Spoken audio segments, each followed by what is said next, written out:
I wasn't supposed to see the message. That morning started like any other.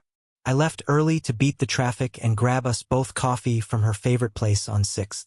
It was habit by now, 2 oat milk lattes, one with cinnamon, one without. I had the cinnamon one. Hers sat beside me in the cup holder, already losing warmth by the time I pulled into the garage downtown. I'd noticed her phone on the dresser when I left. Normally, she was surgically attached to it, so forgetting it was unusual. But she'd been rushing lately, always in a hurry. No time for small things like a goodbye kiss or a matching sock. I'd called out to let her know, but she'd already driven off. I figured I'd do the decent thing and bring it to her. No big deal. Amelia worked on the 22nd floor of one of those new glass towers that somehow managed to feel both cold and expensive. She had her own office, corner unit, floor-to-ceiling windows, the whole deal. Assistant outside, jazz music playing faintly in the lobby. I'd been there plenty of times, bringing lunch, swinging by for a kiss, pretending I wasn't just trying to feel connected again. When I got there, her assistant, Madeline or Marlene, something like that, told me she just stepped into a meeting, but I could leave the phone on her desk. So I did. I walked into her office and was struck, as always, by how different it felt from our apartment. Everything here was crisp, modern, minimal. Abstract prints on the wall, a single succulent on her windowsill. No clutter, no warmth, just control. Her phone was already charging, oddly enough, plugged into her desktop. Maybe she'd come back and grabbed it, then left again without noticing. I don't know. I set the charger down next to it and her coffee beside that. I took a step back, thinking that was that, and then the screen lit up. One bright pink message notification. Bold white letters across the center. I've prepared everything. Hope you're wearing the same lingerie from last time. No name, just those words. For a moment I thought it had to be spam. But Amelia didn't get spam. She was too careful. And next to the phone, lying on top of her planner, was a business card I hadn't noticed before. Logan, private trainer. Sharp black font. No logo. Just a handwritten note on the back in blue ink.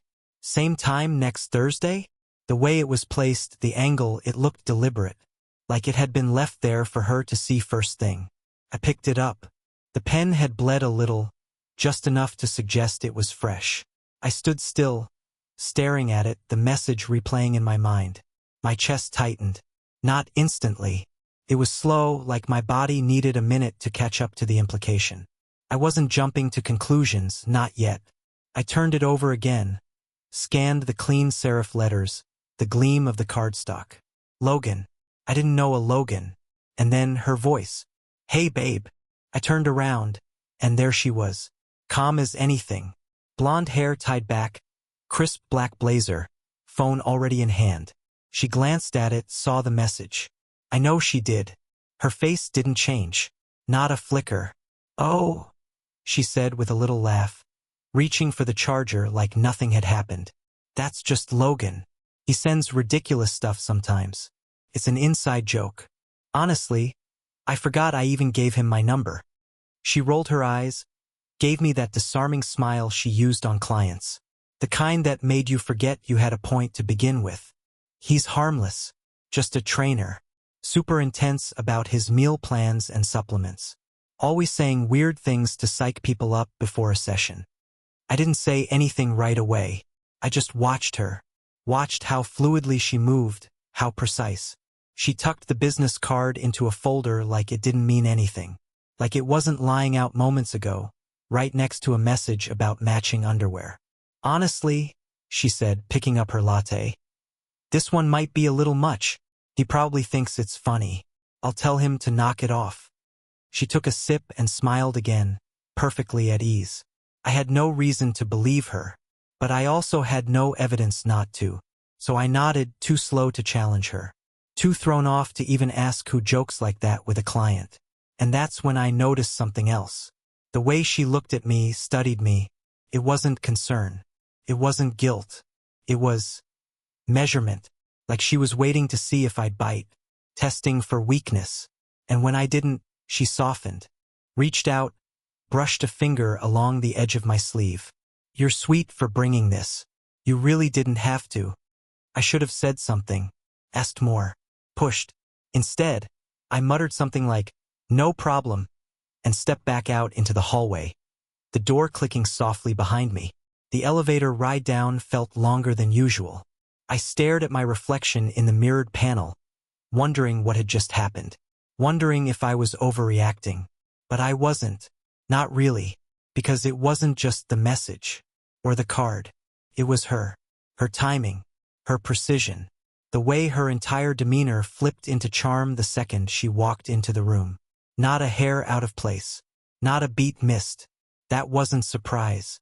That wasn't embarrassment. That was rehearsal. I knew it in my gut. Amelia wasn't flustered. She was prepared. She'd practiced that laugh, that line about the weird trainer, probably more than once. And what unsettled me most, she had no fear. None. Like I was no threat at all. Like she already knew how this would play out, and I wouldn't question her. She was right. At least that day she was right. But not for long. You start to notice things when you're looking, really looking. The problem is, once you notice, you can't unsee them. For a while, I convinced myself it was nothing, that I was being paranoid, that one message didn't mean anything. Amelia had an explanation, and on paper it held up. But explanations don't stop thoughts. They just give you a place to stall them. And I stalled. For a week. Maybe 2. I pretended I was fine. Went through the motions. Woke up next to her. Made breakfast. Folded her laundry. I even helped her look for her missing necklace. Her favorite. The one I'd given her on our 3rd anniversary. She said she must have left it at a hotel on a work trip. She seemed genuinely upset. But now I wonder if the whole thing was theater. Because once I stopped trying to explain things away, I saw the whole show for what it was. It started small, like most shifts do. She began working out at night. That might sound harmless. It did to me at first. Amelia had always been fit, but never obsessed. She used to laugh at influencers online, call them cardio cultists. But suddenly, she had a private trainer, late sessions, protein powders in the pantry I'd never seen before. Vanilla chalk flavored stuff with labels that looked like they were printed in someone's garage. And she was always tired. Always sore. "I overdid the squats," she'd say, collapsing onto the couch. "Logan's a lunatic." That name again. Always Logan. The same guy whose message popped up on her phone. I looked him up one night while she was in the shower. Instagram. Shirtless selfies, motivational captions, gym mirror pics. All muscle and perfect lighting. He had a whole client list tagged in stories. Amelia wasn't one of them. At least not publicly. And then there were the showers. Every night without fail. Right after she walked in the door. No hugs. No, "How was your day?" Straight to the bathroom, door locked. Her phone always went with her. That wasn't normal for her. She used to leave it charging in the kitchen, or forget where she put it. Now it was glued to her hand, or face down on the nightstand like a shield.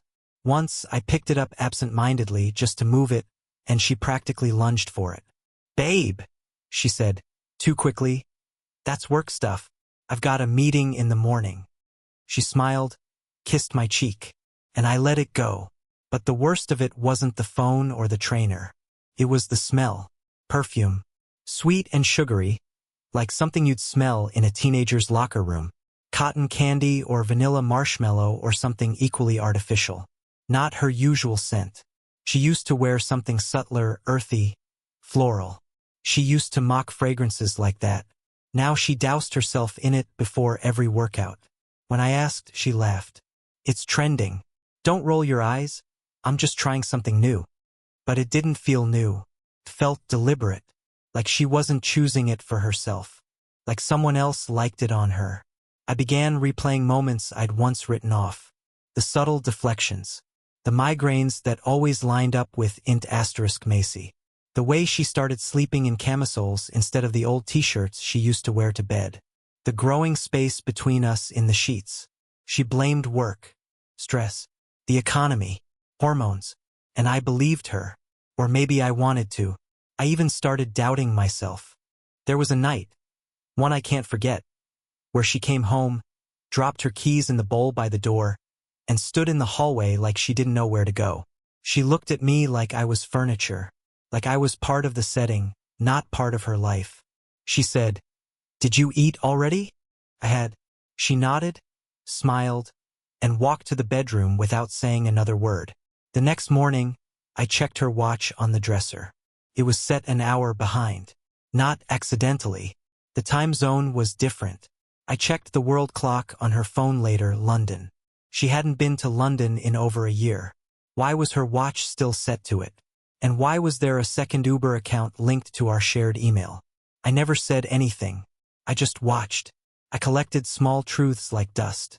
Things she never noticed were missing. An old receipt from a dinner I didn't attend. A voicemail from someone named L. Quickly deleted. A half-packed gym bag under the bed that smelled like cologne and sweat. I didn't recognize the scent. It wasn't mine. I started to wonder if I ever really knew her, or if I just memorized the version of her she performed for me. Everything began to feel scripted, like she was running a play and I was the audience, clapping when I was supposed to, reacting when cued. Once, I walked into the kitchen and found her on the phone. She didn't hear me come in. Her voice was softer than I'd heard in months. "I can't talk long," she said. "Yeah, same tomorrow." Cleared my throat. She turned, smile locked in. "Hey," she said. "Work call." She ended it fast. I pretended not to hear. She leaned over the counter and asked if I wanted takeout. Thai or Mexican? I told her I wasn't hungry. She didn't push, just nodded and walked to the fridge, humming something tuneless. It was like watching someone play my wife. A replica, close but not quite right. And yet, she never slipped. She never admitted anything. Never offered too much. She was a master of redirection. Every move was calculated. Every pause, every sigh, rehearsed. And I let her do it. For weeks. Because what else was I supposed to do? Confront her with guesses?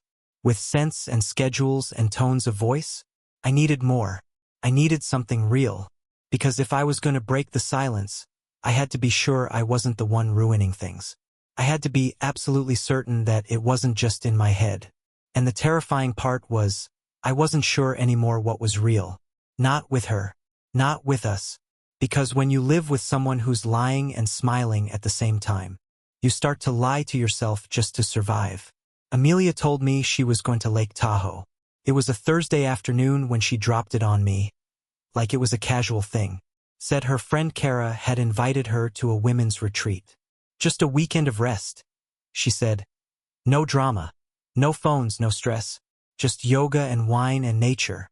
I need it, babe. I nodded. She was already halfway packed, her suitcase open on the bed. Leggings, bralettes, a half-empty bottle of that cotton candy perfume she swore she wasn't obsessed with. She said she might be offline all weekend. Signals bad out there.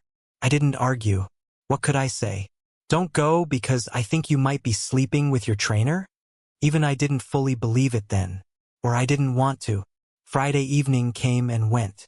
She sent a photo of a crackling fireplace, a glass of rose in hand, toes wrapped in thick knit socks.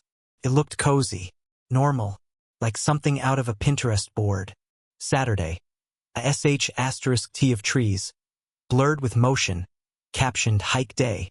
Sunday. A bouquet of sunflowers and eucalyptus on a windowsill, her nails freshly painted. It all looked fine, innocent, but I couldn't stop thinking about the necklace. The one she said she lost. It had been bothering me for days. I'd looked everywhere, under the dresser, in the laundry, in the car. I even checked our safe. It wasn't there. She told me it must have slipped off during a business trip. I was so upset, she said. I cried in the hotel bathroom. I remember trying to comfort her, feeling guilty for not getting insurance on it. But something about the way she said it, it felt too composed, too convenient. That night, I remembered the laptop. It was the old one, a shared MacBook we kept mostly for emergencies, bills, taxes, vacation planning. We hadn't used it much since she got her company-issued device. But I'd once set it up to monitor the indoor camera in our living room. She never turned the feature off. And neither did I. I wasn't even thinking clearly when I clicked the icon. The login worked. The stream took a moment to load. I half expected a black screen. Instead, it flickered on, dim, low-res, and slightly tilted. The camera sat perched where I'd left it, on the bookshelf beside the record player. It wasn't our living room. The layout was unfamiliar. Wooden beams stretched across the ceiling. The couch was navy blue, the walls a soft taupe. There were framed photos on the mantel, pictures of people I didn't know. And there she was, Amelia, curled on the couch in leggings and an oversized sweater. Her hair in a messy bun, makeup perfectly undone. She was smiling, laughing. Across from her, Logan, towel around his waist, barefoot, holding a wine glass in one hand, a bottle in the other. He walked behind her and leaned down, kissed her shoulder. She didn't flinch. She smiled wider. He poured her wine. She leaned into him. I stared at the screen, unblinking, my pulse thudding in my ears. Then she reached for a small velvet box on the coffee table, popped it open, pulled out a necklace. The necklace, silver chain, gold accents, small sapphire drop. The one I had given her in Vancouver. 3rd anniversary. The one she lost. She clasped it around her neck like she'd done it 100 times. And he reached out and brushed his fingers along the chain, letting them linger at the base of her throat.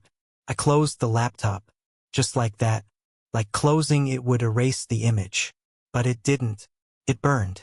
My mind tried to argue, tried to rationalize. Maybe it was old footage. Maybe I was misinterpreting. Maybe this wasn't what it looked like. But it was. She hadn't gone to Tahoe. She'd gone to him. The photos she posted? Not from this weekend.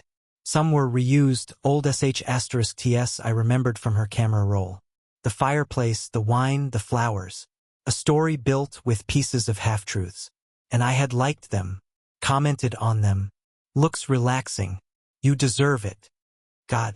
I stared at the closed laptop on the kitchen table, heart in my throat. Everything around me felt surreal. The refrigerator hummed. The ceiling fan spun slowly overhead. The hum of our apartment felt obscene, like it was mocking me. She was wearing the necklace. Not for remembrance. Not for grief. She wore it for him. That's when I felt it. Something deeper than anger. Displacement. Like my entire reality had been outsourced to someone else. She had taken pieces of me. Gifts, memories, moments, and repurposed them for a different life. A second storyline running parallel to mine. And she had slipped between them like it was effortless. Like I was the lie, and he was the truth. I didn't sleep that night. I sat on the couch, watching the screen, though the feed eventually went dark. She must have shut the lights off. Or maybe noticed the laptop was still linked.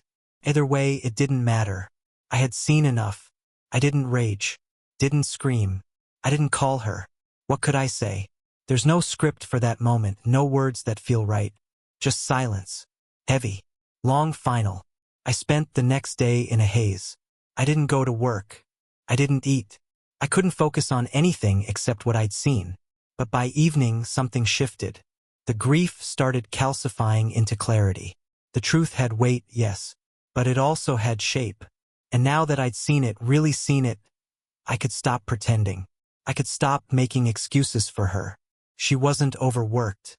She wasn't tired. She wasn't lost. She was gone. Gone long before that weekend. Gone long before the necklace. And I'd been talking to her ghost. Smiling at a projection. Reaching for someone who was already in someone else's arms. I opened the laptop one last time. Not to rewatch. To end it. I disabled the feed. Closed every tab. Cleared the cache. Then I stood in the doorway of our bedroom and stared at her dresser. Her perfumes. Her makeup. The framed photo of us at the lake. I picked up the frame. Turned it over. It had dust behind the glass. Probably hadn't been touched in months. Neither had we. I took it down. One less lie in the room. The rest would follow. I didn't call her. I didn't text. I didn't even draft a message I never sent. There was nothing left to say. After the footage, something in me snapped. Not like a branch breaking in a storm, but like a wire quietly disconnecting inside a machine. There was no explosion. Just silence. a change in function. I spent that entire Sunday preparing for her return. There was a strange calm to it. Not rage, not panic, just a stillness I didn't recognize in myself. I started with the photos. The one by the bedside, gone. The one in the living room, us in Yosemite, my arms slung around her shoulders as she looked up at me like I meant something, gone. The holiday card we never mailed but framed anyway. Us in matching scarves, coffee cups in hand, smiles sharp and bright, gone. I didn't destroy them. I just removed them. Each frame was emptied, wiped clean, and stored in the hall closet. All the pictures were placed in a padded envelope and tucked into a drawer I hadn't opened in months. It wasn't about revenge. It was about subtraction. I went room by room, her books from the shelf boxed, that copy of the bell jar she annotated in college, the novels she never finished but kept, for aesthetic, her perfume bottles boxed, the expensive face creams and serums lining the bathroom sink, boxed, her shoes by the door, her cardigan on the dining chair, her favorite mug, Boss Lady, on the dish rack, all of it, gone. I wasn't angry. I wasn't crying. I was documenting, collecting, preserving evidence for her to see what she left behind. There's a particular kind of grief that doesn't scream. It just hums, like a low-frequency noise under your skin. That's what I felt. Not sadness, not shock, just the slow, surgical undoing of a shared life. I didn't even flinch when I reached into the dresser and found the second gym bag, the one she tried to hide, buried beneath a hoodie I hadn't seen in years. Inside, 2 water bottles, a spare charger, pre-rolled socks, and a small zip pouch. Inside the pouch, a set of lace undergarments. New, tags cut. Definitely not for me. I didn't touch them. I zipped the bag shut and added it to the pile. By nightfall, the apartment looked half-furnished. Not empty, just light. Her presence had always been loud, even in silence. Now, without it, the space breathed again. I stacked the boxes neatly by the hallway wall, labeled them in pen. Clothes, books, toiletries, miscellaneous. Nothing vindictive, nothing dramatic. I left her a note. It wasn't long, just 6 lines. Amelia, everything is packed. Your key is on the counter. Take what you want. Leave what you don't. Don't call. I signed it. Just my name. No emotion. No farewell. And I meant it. I didn't want explanations. Didn't want her tears or her guilt or her reasons. I just wanted her out. Out of the apartment. Out of the narrative. Out of the skin she'd been borrowing while writing another life somewhere else. Monday morning, I called out of work. Told them I had a personal emergency. They didn't ask questions. I cleaned the place from top to bottom. Vacuumed under the couch. Washed the sheets. Took the trash out before it could remind me of her again. It felt like resetting a room that had hosted a performance. And now the actors were gone. Around 3 p.m. I got the text. Landing at 5. Can't wait to see you. I didn't answer. At 5:47, I heard her key in the lock. Then a pause. The door opened halfway. I didn't greet her. I stayed seated at the kitchen table, sipping a cup of lukewarm tea like it was any other Monday. She stepped inside, pulling her suitcase behind her. She looked around, saw the boxes, saw the empty walls. Her voice caught halfway between confusion and dread. Hey! What's going on? She tried to laugh. Light, uncertain. You redecorating or something? I didn't move. Everything's ready for you, I said calmly. You can take it now or send someone later. She stood frozen, hands still gripping the suitcase handle. What? Her eyes scanned the room again, and again. This some kind of joke? She asked, voice rising slightly. Because if it is, it's not funny. I didn't answer. She stepped toward the boxes, reading the labels. Her fingers touched the flap of one, then dropped. This is insane, she whispered.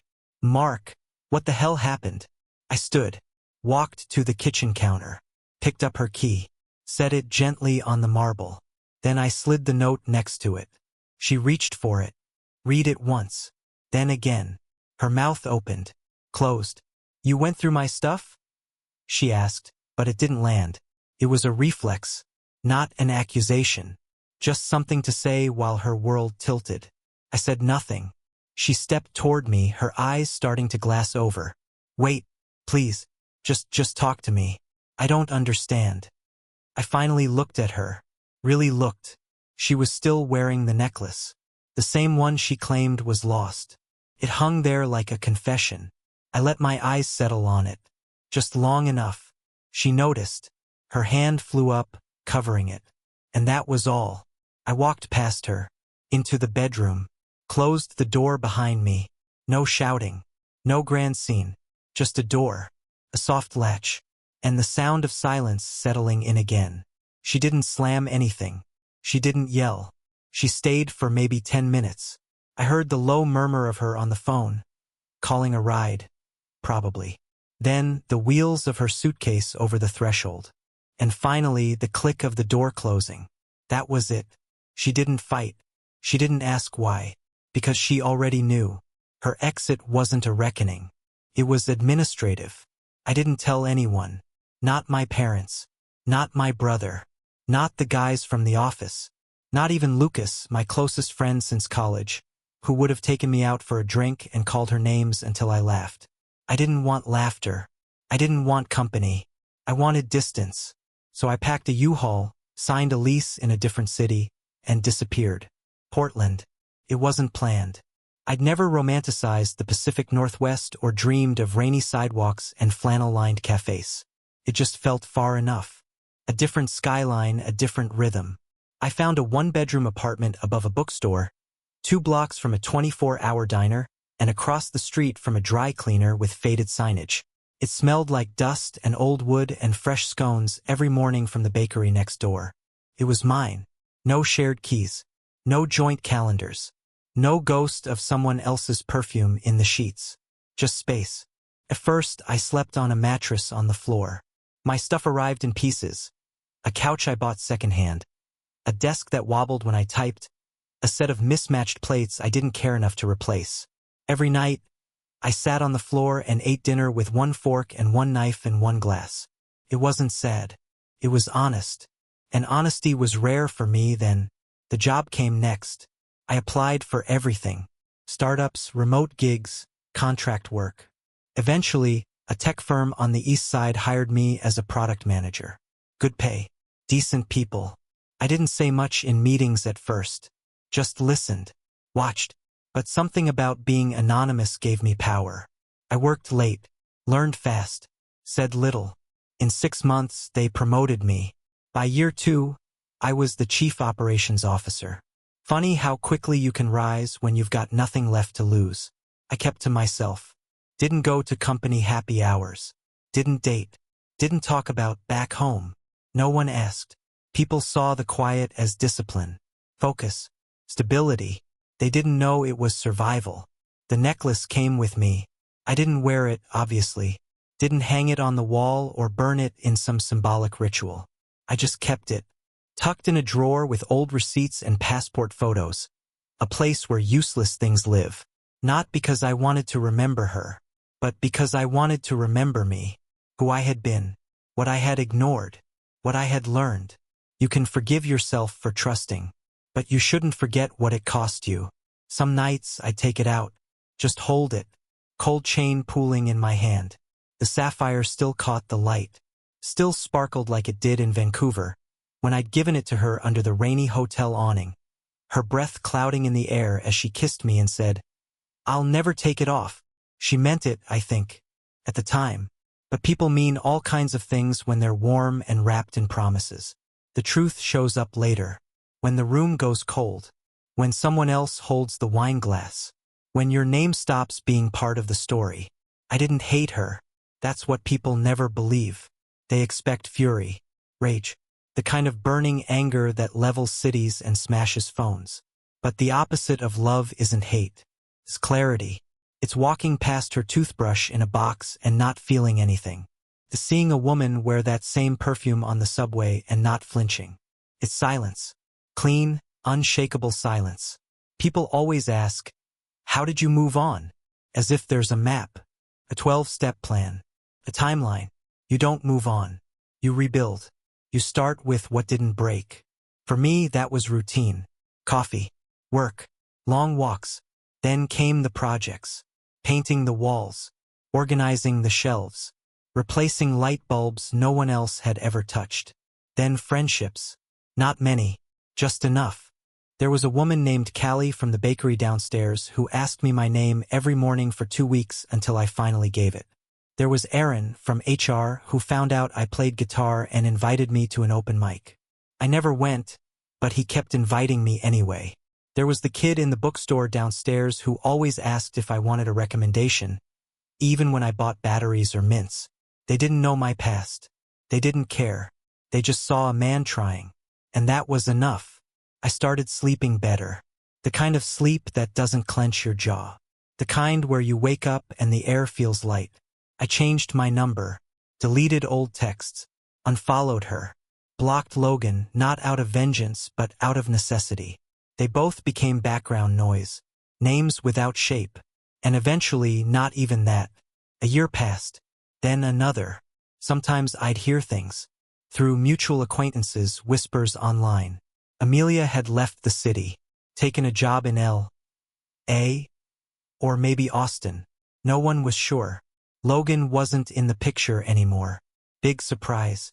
You can build fantasy on top of betrayal, but eventually, it caves in. He was never her future, just her exit. But I didn't dig for details. I didn't care. I had already buried the version of her I'd loved. And I was too busy building the version of me she never got to know. The one who doesn't flinch at shadows. The one who doesn't chase apologies. The one who wakes up alone and feels whole. And on the rare nights I did pull out that necklace again, I didn't do it with anger or nostalgia. I just looked at it the way you'd look at a scar. Proof that it happened. Proof that it healed. 5 years passed. I'd almost forgotten the sound of her voice. Then, during a client gala for a high-profile tech merger, I saw her again. She walked in behind the creative agency's CEO. Smaller somehow, older, her eyes darting around the room before they landed on me. Her name tag read, Executive Assistant. She stood near the bar, avoiding my gaze like it burned. I was mid-speech, calm, confident, a man she no longer had access to. She never approached, never even waved. Just watched. I caught her staring once. She looked away instantly like a child caught cheating on a test. The same woman who once rewrote my reality now stood quietly in a corner of mine. Power had shifted. She knew it. So did I. She left the company 2 weeks later. No email, no goodbye, just vanished. Rumors said she moved overseas. I never confirmed. I didn't need to. That part of my story was over. That night I opened my window. The air was crisp, clean. The silence she left behind no longer echoed. It was just still. The necklace stayed buried in a drawer. Not for her, not for memory, but for me. A quiet trophy. Proof I had lived through it, outlasted it, grown beyond it. Some ghosts don't haunt forever. Some just fade. And when they do, the silence they leave isn't hollow. It's peace.